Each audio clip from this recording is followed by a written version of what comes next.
All right, guys, we got to talk about this. This is crazy. So the truth has officially come out about Trump's illegal war on Venezuela, which he's already started, which may also increase massively within the coming week or two. So let me walk you through this. There was this huge story in Dropsite News, and here's the gist. It's never been about fentanyl or narco-terrorists. Your consent is being manufactured. So here's what Dropsite says. U.S. intelligence has assessed that little to none of the fentanyl tracked to the United States is being produced in Venezuela. Let me repeat that. Little to none of the fentanyl. So the excuse they're using is, we're bombing all these narco-terrorists, but that's because they're bringing fentanyl into the U.S. and killing our children. That's the bullshit line. The reality, no fentanyl, none, zero is coming from Venezuela. You even have Republican MAGA Senator Rand Paul on TV verifying this and saying, that's right, there's no fentanyl that comes from there. All right, let's continue. U.S. intelligence has assessed that little to none of the fentanyl trafficked to the United States is being produced in Venezuela, despite recent claims from the Trump administration. A senior U.S. official directly familiar with the matter told Dropsite. The official noted that many of the boats targeted for strikes by the Trump administration do not even have the requisite gasoline or motor capacity to reach U.S. waters. Dramatically undercutting claims by Secretary of Defense Pete Hegseth, the claim is backed up by recent comments made by Rand Paul, who similarly noted that zero fentanyl is produced in Venezuela. So in other words, even when they say, oh, they're coming to the U.S. with these boats, that's a lie. It's a total lie. So in other words, it 100% is fucking fishermen that they're blowing to smithereens, as I told you. I told you about this. Now, the right has desperately been trying to control the narrative. So one of the things you'll see on Twitter, and I've seen this time and time again, is they've had pictures of boats that clearly have drugs in the boats. And they go, the left is trying to tell you that there's no drug smuggling happening here. What amazing liars. Meanwhile, a bunch of people decided, well, let me track where this picture came from. They were using a picture from 2012 and pretending like this particular drug boat was one of the drug boats that was blown up by Trump. No, they're lying. So now we have 9, 10 different boats that have been attacked. It's been terrorist attacks against them. They've been murdered by the Trump regime. Most of the boats have been Venezuelan. There's been at least one from Trinidad and Tobago, at least one from Colombia. And you have the Colombian president coming out and saying the same thing like, hey man, we know the fisherman that you murdered. Here's his name. Here's his family. This is an act of violence. This is terrorism. This is murder. What are you doing? And so now you have Dropsite saying even U.S. intelligence is admitting that the cover story being used is total bullshit. It's total bullshit. More. Boat strikes put U.S. service members in legal jeopardy. Quote, some junior officers have asked military lawyers known as Judge Advocates General, or JAGs, for written sign-off before taking part in strikes. It does not appear that such memos were furnished. So in other words, the people who actually are controlling the strikes, they're being told, attack this boat, attack that boat. And they're going, hold on, let me get sign-off from a legal expert from within the military telling me this is okay. Because I don't want to press the button and then 5 years from now, I'm going to be locked up for life because I just committed a war crime and blew up a child in an innocent fishing boat. And they're not. The military lawyers are not saying, you know what, this is legal, go ahead. In fact, as you know, the top admiral who oversees these things resigned the other day. Now, we haven't gotten the full story, but to me, what that says is this guy was telling Pete Hegseth and telling Trump behind the scenes, hey, man, this is not okay. This is not, your story makes no sense. It doesn't add up whatsoever. You're just flat out lying to the American people. In fact, we're already in the territory, everybody, of the, bullshit weapons of mass destruction lie from the Bush era. Like, we're already at that level. When they say these are narco-terrorists and they're bringing drugs to the U.S., completely bogus. Completely and utterly bogus, which then begs the question, well, who are they killing?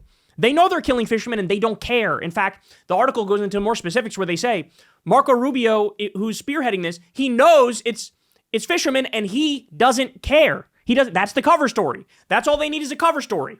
Top Democrats demand details of spy agencies' role in boat strikes. Director of National Intelligence Tulsi Gabbard has thus far refused to share intelligence on lethal operations against alleged narcotics traffickers with key congressional committees, lawmakers say. By the way, how fucking rich is this? That Tulsi Gabbard, who built her career on being, I'm the anti-regime change war person. I'm the anti-forever war person. Now she's helping to cover up the next forever war.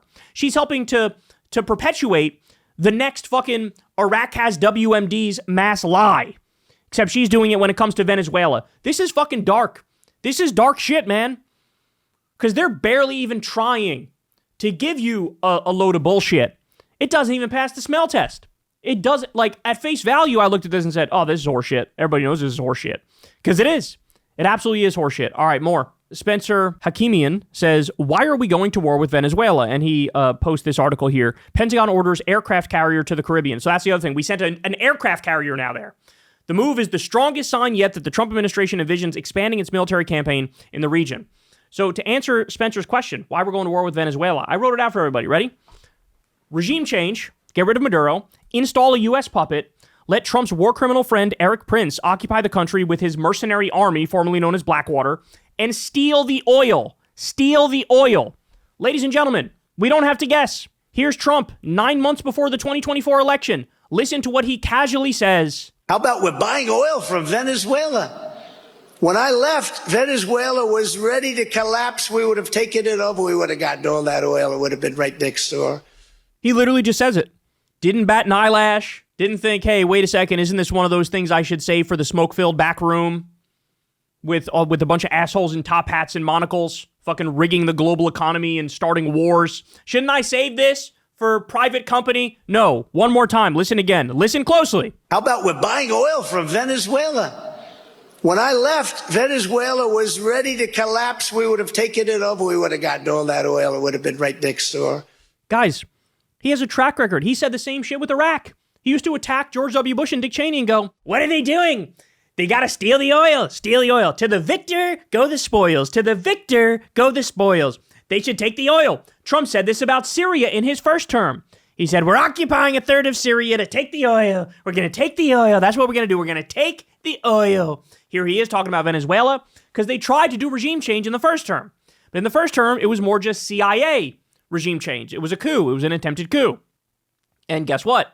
They weren't able to pull it off. Remember, Trump had State of the Union addresses in his first term where they had this guy there named Juan Guaido. Who's Juan Guaido? He was the opposition leader in Venezuela, and the U.S. started just pretending like he was the president of Venezuela, even though he wasn't. He didn't win the election. He wasn't president, but they would pretend, Juan Guaido, the president of Venezuela, is here, and he would stand up and they would fucking clap. Oh, yes, Juan Guaido. Because they were trying to do a coup in the first term, and here he is saying, well, if we succeeded, I would have taken the oil. We would have taken the oil. That's what we would have done. This is what this is about, ladies and gentlemen. One more time.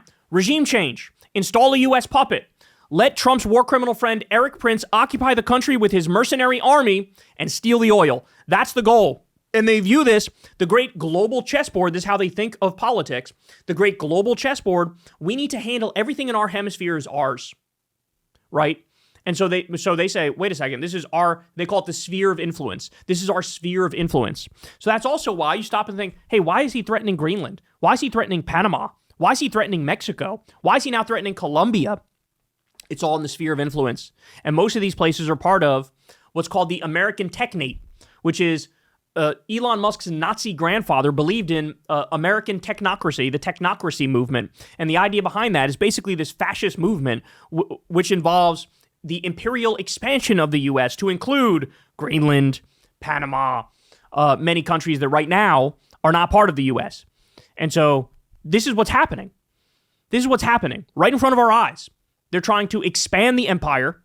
Trump's going full imperialist, colonialist, warmonger. And they got their sights set on Venezuela. Now, let me reiterate, this is at the same fucking time. At the same time, he's starving the American people by refusing to release the food stamp funds. He's legally able to release the food stamp funds, even during a government shutdown. He's not doing it. So 40 million people are going to go hungry. But he's going to waste billions and billions of dollars with another illegal regime change war on a country that didn't fucking attack us. Wasn't going to attack us, wasn't planning on attacking us, is no threat whatsoever. By the way, let me just say, even if it was the case that these were narco-traffickers, narco-terrorist isn't a thing. What does that mean? You're going to go do a suicide bombing for the honor of cocaine? Like, there is no a narco-terrorist. What does that mean? That doesn't mean anything. Nobody does terrorism for purely narcotics reasons, right? You could have like a gang dispute, have a cartel dispute or whatever, but no, these Worst case scenario, the people that they're killing are narco traffickers. And I got news for you. The penalty for that is not instant death. No due process, no trial, no nothing. Sorry, I pressed a button and I blew you the fuck up. So even if they were what Trump is saying they are, which they're not, but even if they were, this still would be wildly illegal and unconstitutional. It's against U.S. law. It's against international law. And now you know the real reason. So let me reiterate this for the 9,000th time. Media, wakey. We need you to wake up. We need you to tell the truth. We need you to understand we're witnessing a dark conspiracy, a dark plot to do another regime change war. And you're not fucking covering it. Democrats, I need you to speak up. Don't do this bullshit. Because there was a report about a month ago where Democratic leadership said, don't talk about the Venezuela thing because we don't want Republicans to say we're communists and that we're defending Maduro. That's what they said. This has nothing to fucking do with Maduro.